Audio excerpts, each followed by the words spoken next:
Welcome back to the halftime show on the PAC Sports Network. Our coverage brought to you by Health Markets. And on the halftime show today, we have the pleasure of sitting down with Geneva women's basketball coach Michael Grinder. Coach, thanks for being with us today. Always a pleasure, Randy. Thanks for having me. Absolutely. Our pleasure as well. And Coach, Geneva off to its best start in conference play since joining the PAC 12 years ago. Currently with a 5-4 record in league play, including wins at Allegheny and at St. Vincent. What's led to Geneva's strong start to the season? I think we're a little bit more consistent this year than we have been years past. We got a core group back, what we have returning this year, like 10 or 11 players.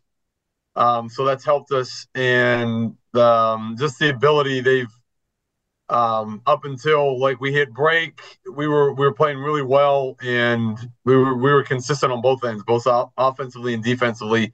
A lot of it has to do with just them buying into like how we're playing. It's not your usual style play, and you're gonna have to play 110% on both ends, and they're doing it, and it's paid off for us like right out of the gate this first semester. Yeah, clearly you can see that buying in process over the years. You're now in your fifth year, so you Yeah. can really see that take shape. A big part of Geneva's success this season, senior forward Mia San Nicolas, the product from Guam. She leads the PAC in scoring, averaging 21 points per game, ranked second in the conference in blocks and rebounds. Entering Yeah. today's game, she's just 11 points shy of 1,000 for her career. Maybe by this point, as this interview airs, she might have already achieved it. But how impressive is it for San Nicolas to approach 1,000 points in just 2.5 years at Geneva? Well, I think it's impressive because like where she was playing at Wenatchee Valley in the Northwest Athletic Conference, she was like a backup big behind like a girl that plays at Montana State Billings and another girl that went D1 somewhere. So she saw little to no time, and I went off a lot of what my buddy that was in the federation now coaching in Germany and second division in Germany said about her, and got film and just rolled the dice, went out, recruited her, and she's really helped us like turn the corner to where we want to go.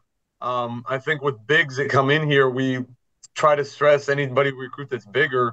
Like Mia, we want more mobile bigs that can step out and shoot, post up, handle the ball, do a little bit of everything instead of your traditional, back to the basket big, shoot 15 footers. I mean, we are expanding the game. And you're slowly seeing it more and more in the women's game.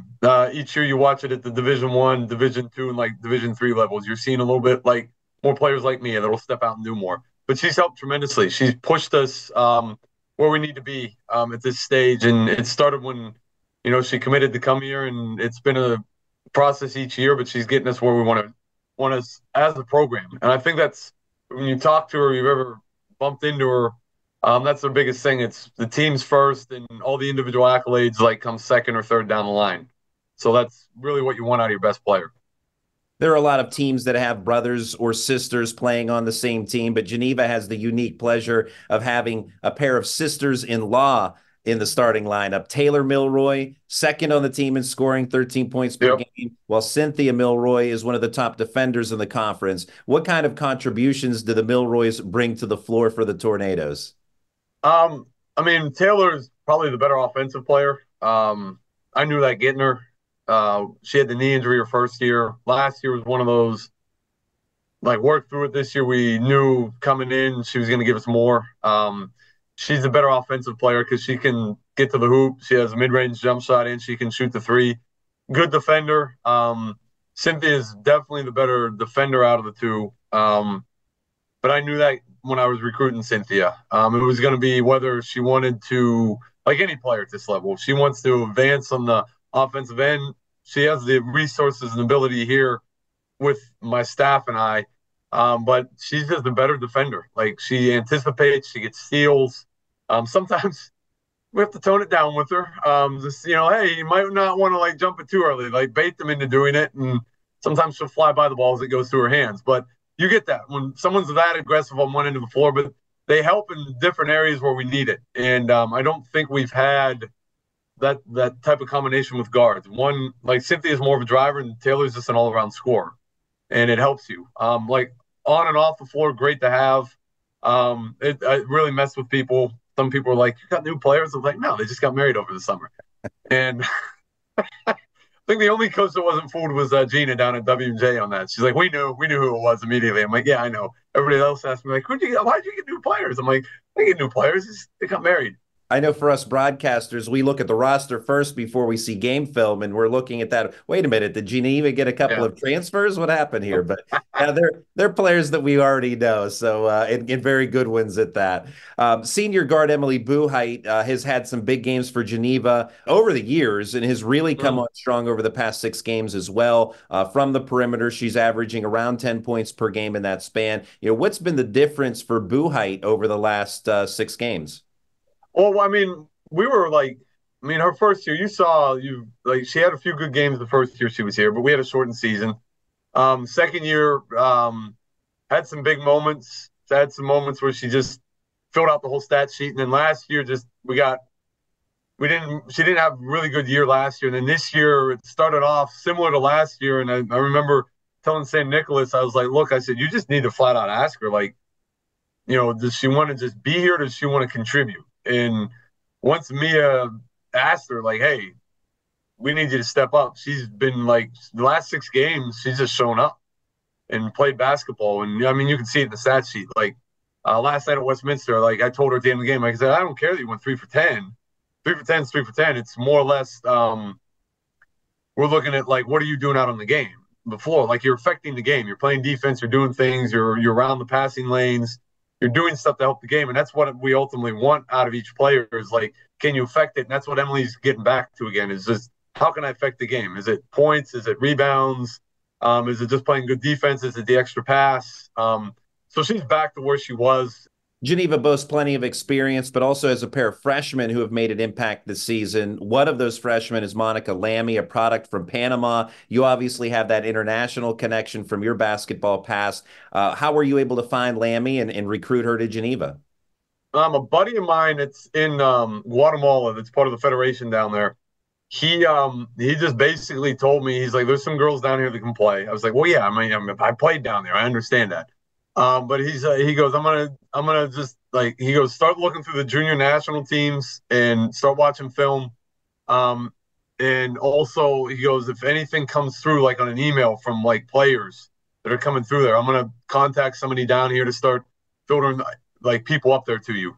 And I think she emailed, and I like sat and watched the film, and we started talking, and she plays for a national team. She's a backup point guard. Their national team's young. I think the oldest player is like maybe 25, 26. So women's basketball hasn't really taken off like how it is in, other countries around the world. It's still developing itself and going forward.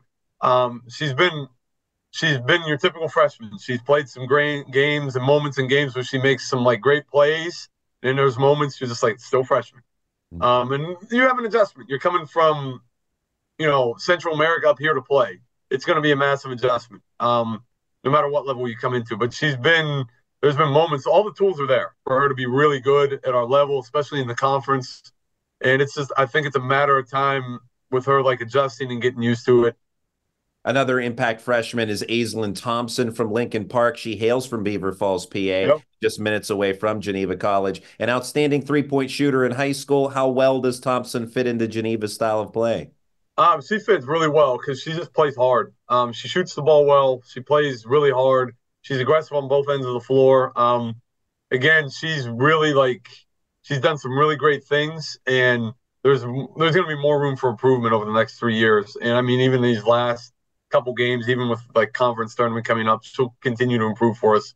And I think the biggest thing is the adjustment here is we're always yelling from the sideline, like, you're open, shoot. He's like, I'm not open. I'm like, yeah, you're open. Open here is different from being in high school. You're wide open in high school. Here, if they're 2-3 feet off you with their hands down, you're open. You have to shoot. And we can live with that. Like I think she's shooting almost 40% from the 3-point line. So that's a huge thing.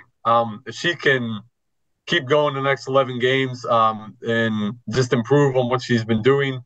I mean, she's been freshman of the week one time. So yeah, I wouldn't be surprised if she pops up again the way she shoots it. Entering today's game with the Bethany Bison, the Golden Tornadoes sit in sixth place, have a chance to leapfrog the Bison in the standings with a win today. With only the top six qualifying for the PAC tournament this year, what's your outlook on Geneva's push for a playoff spot, and how do you keep the momentum going that you've gained from the first half of the year? Really, I think the outlook is you got to take care of like home games. You got to win your home games. None on the road. You got to pick a few off here and there as you're like traveling. And that's I think that's how college is in any conference, especially when you're trying to. Each year we've steadily gotten better for what we're doing, and we're trying to like the goal is to like get into the conference tournament every year. And I mean we got Bethany, and we're playing Bethany, and the biggest thing is you've got to take care of them at home because going down there it's not an easy place to play. It allows you here a chance to get going again. I mean, we just played Westminster on Wednesday, first game out of break, what it is, and now you got a home game coming up, and then I think we travel to Teal after that. But you take care of home games, you can easily like capitalize when you get back out on the road, or you get a stretch of home games coming back again. But it should carry momentum. I mean, our goal is to be over 500 by the end of the year. We're 6-8. We're sitting in a good position to do it, and this will be the first time since like 2007. So I mean, we're playing way better than years previous. It's just a matter of consistency. That's what I keep telling them is just being consistent over your next 11 games, and you'll be right where you want to be at the end of the season. It's Geneva head coach Michael Grinder. Coach, as always, thanks for your time and good luck to you and the team the rest of the way this season. Thank you. Thanks for having me. We'll have the second half of today's game when we come back in just a moment.